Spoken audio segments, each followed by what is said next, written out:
Famous writer Saadat Hasan Manto की एक बेहद फेमस कहानी है तोबा टेक सिंह। आज हम उस कहानी के बारे में बात करेंगे। यह कहानी बंटवारे के 7 साल बाद 1955 में लिखी गई थी। यह कहानी उस समय की है जब हिंदुस्तान और पाकिस्तान के बीच सिर्फ ज़मीन का नहीं बल्कि लोगों का, यादों का और रिश्तों का भी बंटवारा हो रहा था। हालात इतने उलझे हुए थे कि समझदार लोग भी समझ नहीं पा रहे थे कि वह किस देश के हैं। तो सोचिए उन लोगों का क्या हाल हुआ होगा जो पहले से ही मानसिक रूप से अस्थिर थे। तो कहानी की शुरुआत होती है बंटवारे के 2-3 साल बाद। पाकिस्तान और हिंदुस्तानों की सरकारों को ख्याल आया कि साधारण कैदियों की तरह पागलों की भी अदला बदली होनी चाहिए, अर्थात जो मुसलमान पागल हिंदुस्तान के पागलखानों में उन्हें पाकिस्तान पहुंचा दिया जाए और जो हिंदू और सिख पाकिस्तान के पागलखानों में हैं उन्हें हिंदुस्तान के हवाले कर दिया जाए। मालूम नहीं यह बात उचित थी या अनुचित, कुछ भी सही। समझदारों के फैसले के अनुसार ऊंचे स्तर पर कॉन्फ्रेंसें हुई और अंत में एक दिन पागलों की अदला बदली के लिए तय हो गया। अच्छी तरह छानबीन की गई। वह मुसलमान पागल जिनके संरक्षक हिंदुस्तान में थे उन्हें वहीं रहने दिया गया और जो बचे थे उनको सीमा की ओर रवाना कर दिया गया। यहाँ पाकिस्तान से क्योंकि करीब करीब सब हिंदू सिख जा चुके थे, इसलिए किसी को रखने रखाने का सवाल पैदा ना हुआ। जितने हिंदू सिख पागल थे सबके सब पुलिस प्रबंध में सीमा पर पहुंचा दिए गए। उधर की कोई खबर नहीं, लेकिन इधर लाहौर के पागल खाने में इस तबादले की खबर पहुंची तो बड़ी मज़ेदार बातें होने लगीं।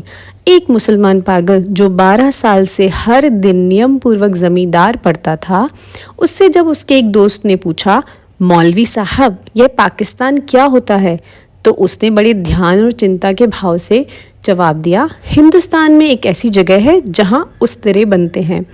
यह जवाब सुनकर उसका मित्र चुप हो गया। इसी तरह एक सिख पागल ने दूसरे सिख पागल से पूछा, सरदार जी हमें हिंदुस्तान क्यों भेजा जा रहा है, हमें तो वहीं की बोली भी नहीं आती। दूसरा मुस्कुराया, मुझे तो हिंदुस्तान की बोली आती है, हिंदुस्तानी बड़े शैतान और अकड़े अकड़े फिरते हैं।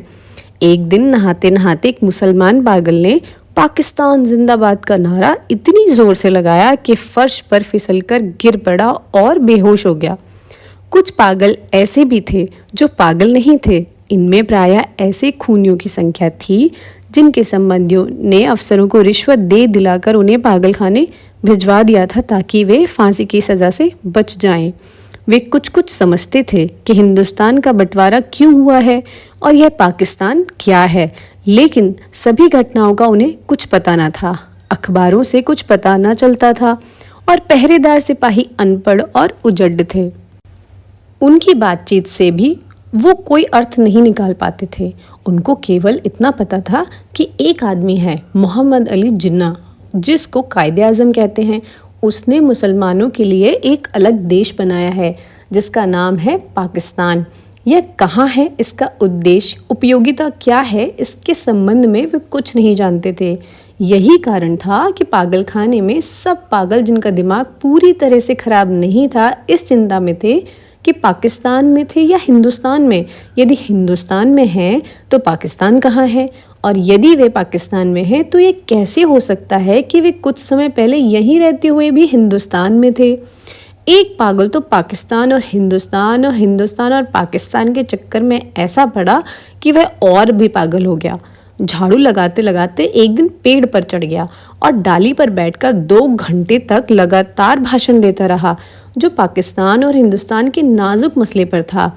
सिपाहियों ने उसे नीचे उतरने के लिए कहा तो वह और ऊपर चढ़ गया। डराया धमकाया गया तो उसने कहा, मैं ना हिंदुस्तान में रहना चाहता हूँ ना पाकिस्तान में, मैं इस पेड़ पर ही रहूँगा। बड़ी मुश्किल के बाद उसका ज्वार ठंडा हो गया तो वह नीचे उतरा और अपने हिंदू सिख मित्रों से गले मिलकर खूब रोया। इस विचार से उसका दिल भर आता था कि वे उसे छोड़कर हिंदुस्तान चले जाएंगे। एक MSc पास रेडियो इंजीनियर जो मुसलमान था और दूसरे पागलों से बिल्कुल अलग अलग बाग की एक विशेष रॉस पर दिन भर चुपचाप टहलता था, उसमें यह चेंज आया कि अपने तमाम कपड़े उतारकर दफेदार के हवाले कर दिए और नंग धड़ंग सारे बाग में घूमना शुरू कर दिया। चनियूट के एक मुसलमान पागल ने, जो मुस्लिम लीग का सक्रिय कार्यकर्ता रह चुका था और जो 15-16 बार नहाया करता था, अचानक उसने यह आदत छोड़ दी। उसका नाम मोहम्मद अली था। इसलिए एक दिन उसने अपने जंगले में घोषणा कर दी कि वह कायदे आज़म मोहम्मद अली जिन्ना है। उसकी देखा देखी एक सिख पागल मास्टर तारा सिंह बन गया। पास होने से खून खराबी हो जाने का भय था, इसलिए उन्हें खतरनाक पागल करार देकर अलग अलग बंद कर दिया गया। लाहौर का एक नौजवान हिंदू वकील था जो प्रेम में असफल होकर पागल हो गया था। जब उसने सुना कि अमृतसर हिंदुस्तान में चला गया है तो उसे बहुत दुख हुआ। उसी शहर की एक हिंदू लड़की से उसका प्रेम हो गया था। हालांकि उसने उस वकील को ठुकरा दिया था, किंतु पागलपन की हालत में भी वह उसे भुला ना सका था। इसलिए वह उन सब हिंदू और मुस्लिम लीडरों को गालियां देता था जिन्होंने मिलकर हिंदुस्तान के 2 टुकड़े कर दिए थे। उसकी प्रेमिका हिंदुस्तानी बन गई थी और वह पाकिस्तानी। जब अदला बदली की बात शुरू हुई तो वकील को पागलों ने समझाया कि वह दुखी ना हो, उसको हिंदुस्तान भेज दिया जाएगा, उस हिंदुस्तान में जहां उसकी प्रेमिका रहती है। किंतु वह लाहौर छोड़कर नहीं जाना चाहता था, इसलिए उसका विचार था कि अमृतसर में उसकी प्रैक्टिस नहीं चलेगी। यूरोपियन वार्ड में 2 एंग्लो इंडियन पागल थे। उनको जब पता चला कि हिंदुस्तान को आज़ाद करके अंग्रेज़ तो चले गए हैं तो उन्हें बड़ा दुख हुआ। वह छिप छिप कर आपस में घंटों इस गंभीर समस्या पर बात करते थे कि पागल खाने में अब उनकी क्या हैसियत होगी, यूरोपियन वार्ड रहेगा या उड़ा दिया जाएगा, ब्रेकफास्ट मिलेगा या नहीं, क्या उन्हें डबल रोटी की बजाय तंदूरी रोटी खानी पड़ेगी। एक सिख था जिसको पागल खाने में दाखिल हुए 15 साल हो चुके थे। हर समय उसके मुंह से कई विचित्र शब्द सुनने में आते थे, जैसे ओ पड़दी गिड़ दी, एंक्स दी बेदियाना दी, मंग दी दाल आओ दी लालटेन। वह दिन को सोता न रात को। पहरेदारों का यह कहना था कि 15 साल के इस लंबे समय में वह एक क्षण के लिए भी न सोया था, लेटता भी नहीं था।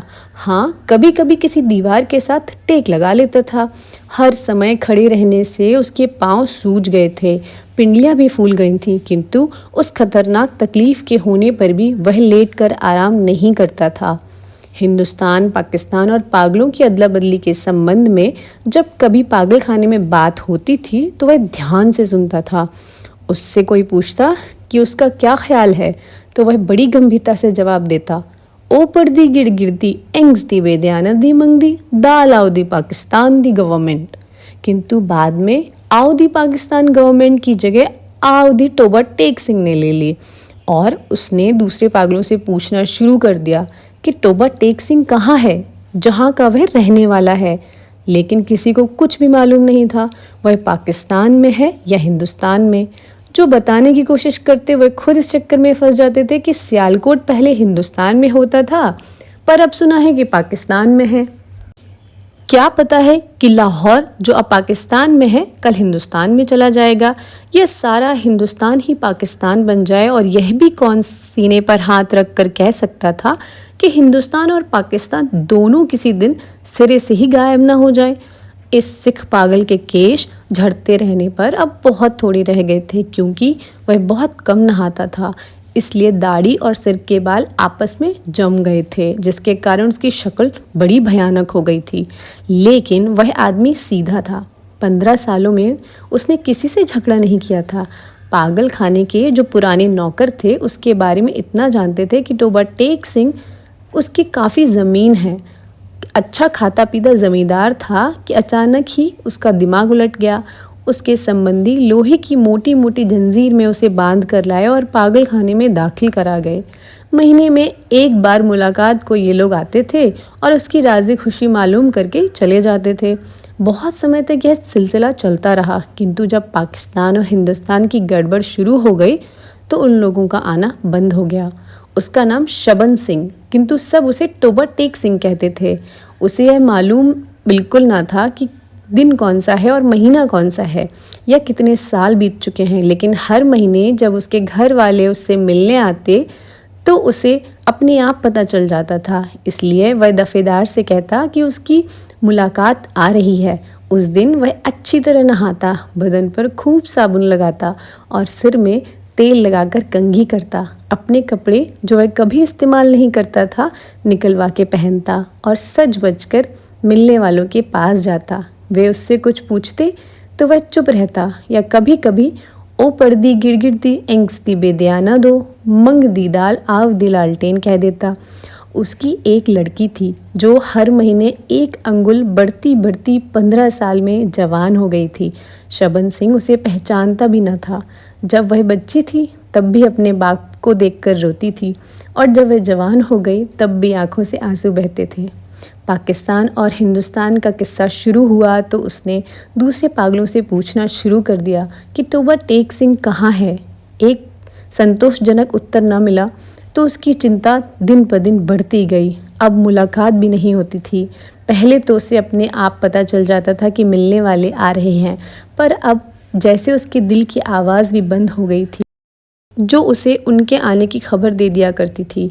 उसकी बड़ी इच्छा थी कि वे लोग आएं, उसके प्रति प्रेम प्रदर्शित करते थे और उसके लिए फल, मिठाइयाँ और कपड़े लाते थे। वह यदि उनसे पूछता कि तोबा टेक सिंह कहाँ है तो वे सचमुच बता देते कि पाकिस्तान में है या हिंदुस्तान में है, क्योंकि उसका विचार था कि वे तोबा टेक सिंह से ही आते थे जहाँ उसकी ज़मीनें हैं। पागल खाने में एक पागल ऐसा भी था जो अपने को खुदा कहता था। उससे एक दिन जब शबन सिंह ने पूछा कि तोबा टेक सिंह पाकिस्तान में है या हिंदुस्तान में, तो उसने अपनी आदत के मुताबिक कहा लगाया और कहा, वह न पाकिस्तान में है और न हिंदुस्तान में, इसलिए कि हमने अभी तक हुक्म नहीं दिया है। शबन सिंह ने उस खुदा से कई बार मिन्नत खुशामद से कहा कि वह हुक्म दे दे ताकि झंझट ख़त्म हो, किंतु वह बहुत व्यस्त था क्योंकि उसे और भी कितने हुक्म देने थे। एक दिन तंग आकर वह उस पर बरस पड़ा। ओ पर्दी गिरगिरदी Hanks the बेदयाना the dal आओए Wahe Guru the Khalsa and Wahe Guru दी फतेह, जो बोले सो निहाल सत श्री अकाल। उसका शायद यह मतलब था कि तुम मुसलमानों के खुदा हो, सिखों के खुदा होते तो ज़रूर मेरी बात सुनते। अदला बदली से कुछ दिन पहले तोबा टेक सिंह एक मुसलमान जो उसका दोस्त था उससे मिलने आया। पहले वह कभी ना आया था। जब शबन सिंह ने उसे देखा तो एक तरफ हट गया और वापस जाने लगा, किंतु सिपाहियों ने उसे रोका। अरे, यह तुमसे मिलने आया है, तुम्हारा दोस्त फजलुद्दीन है। शबन सिंह ने फजलुद्दीन की तरफ एक नज़र देखा और कुछ बड़बड़ाने लगा। फजलुद्दीन ने आगे बढ़कर उसके कंधे पर हाथ रख दिया।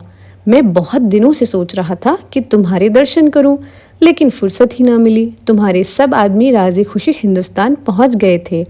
मुझसे जितनी मदद हो सकी थी की, लेकिन तुम्हारी बेटी रूप कौर। वह कहते कहते रुक गया। शबन सिंह कुछ याद करने लगा। बेटी रूप कौर? फजलुद्दीन ने कुछ रुक कर कहा, हाँ, वह भी ठीक ठाक है, उनके साथ ही चली गई थी। शबन सिंह चुप रहा।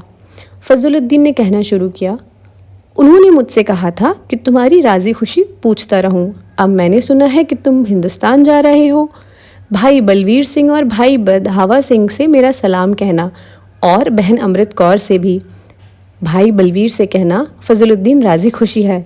2 भूरी भैंसें वे छोड़ गए थे, उनमें से एक ने कट्टा दिया है और दूसरे की कट्टी हुई है, पर वह 14 दिन की होकर मर गई। और मेरे लायक जो सेवा हो कहना, हर समय तैयार हूँ और यह तुम्हारे लिए थोड़े से मरुंडे लाया हूँ। शबन सिंह ने मरुंडे की पोटली लेकर पास खड़े सिपाही के हवाले कर दी और फजलुद्दीन ने पूछा, तोबा टेक सिंह कहाँ है? फजलुद्दीन ने आश्चर्य से कहा, कहाँ है? वही है जहाँ था। शबन सिंह ने फिर पूछा, पाकिस्तान में या हिंदुस्तान में? हिंदुस्तान में? नहीं नहीं, पाकिस्तान में है। फजलुद्दीन बौखला सा गया। शबन सिंह बड़बड़ाता हुआ चला गया। ओ पर्दी गिरगिरदी एंक्स दी बेदयानंदी मंगदी दाल आओ दी पाकिस्तान एंड हिंदुस्तान आओ दी दूर फिटे मुँह। अदला बदली की तैयारियां पूरी हो चुकी थीं। इधर से इधर आने वाले पागलों की सूचियां पहुंच गई थीं और अदला बदली की तारीख भी निश्चित हो चुकी थी। कड़ाके का जाड़ा पड़ रहा था जब लाहौर के पागल खाने से हिंदू सिख पागलों से भरी लारियां पुलिस के संरक्षक दस्ते के साथ रवाना हुई। उनसे संबंधित अफसर भी उनके साथ थे। पागलों को लारियों से निकालना और उनको दूसरे अफसरों के हवाले करना बड़ा कठिन काम था। कुछ तो बाहर निकलते ही न थे, जो निकलने को तैयार होते उनको संभालना मुश्किल होता क्योंकि इधर उधर भाग उठते। जो नंगे थे उनको कपड़े पहनाए जाते तो वे फाड़कर अपने शरीर से अलग कर देते। कोई गालियां बक रहा था तो कोई गा रहा है, आपस में लड़ झगड़ रहे हैं और रो रहे हैं, बिलख रहे हैं। कान पर आवाज़ सुनाई नहीं देती थी। पागल स्त्रियों का शोरगुल अलग था और सर्दी इतने कड़ाके की थी कि दांत से दांत बज रहे थे। अधिकतर पागल इस अदला बदली को नहीं चाहते थे क्योंकि उनकी समझ में नहीं आता था कि उन्हें अपनी जगह से उखाड़कर कहाँ फेंका जा रहा है। थोड़े से वे जो सोच समझ सकते थे, पाकिस्तान जिंदाबाद और पाकिस्तान मुर्दाबाद के नारे लगा रहे थे। 2-3 बार झगड़ा होते होते बचा क्योंकि किसी किसी मुसलमान और सिख को यह नारे सुनकर तैश आ गया था। जब शबन सिंह की बारी आई और जब उसे दूसरी ओर भेजे जाने के संबंध में अधिकारी लिखत पढ़त करने लगे तो उसने पूछा, तोबा टेक सिंह कहाँ है? पाकिस्तान में है या हिंदुस्तान में? यह सुनकर एक अधिकारी हंसा और बोला, पाकिस्तान में। यह सुनकर शबन सिंह उछलकर एक तरफ हटा और दौड़कर अपने पिछले साथियों के पास पहुंच गया। पाकिस्तानी सिपाहियों ने उसे पकड़ लिया और दूसरी तरफ ले जाने लगे, लेकिन उसने चलने से मना कर दिया। तोबा टेक सिंह कहाँ है? और जोर जोर से चिल्लाने लगा, ओ पर्दी गिरगिरदी एंग्स दी पेदियाना दी मंग दी दालाओ टोबा टेक सिंह एंड पाकिस्तान।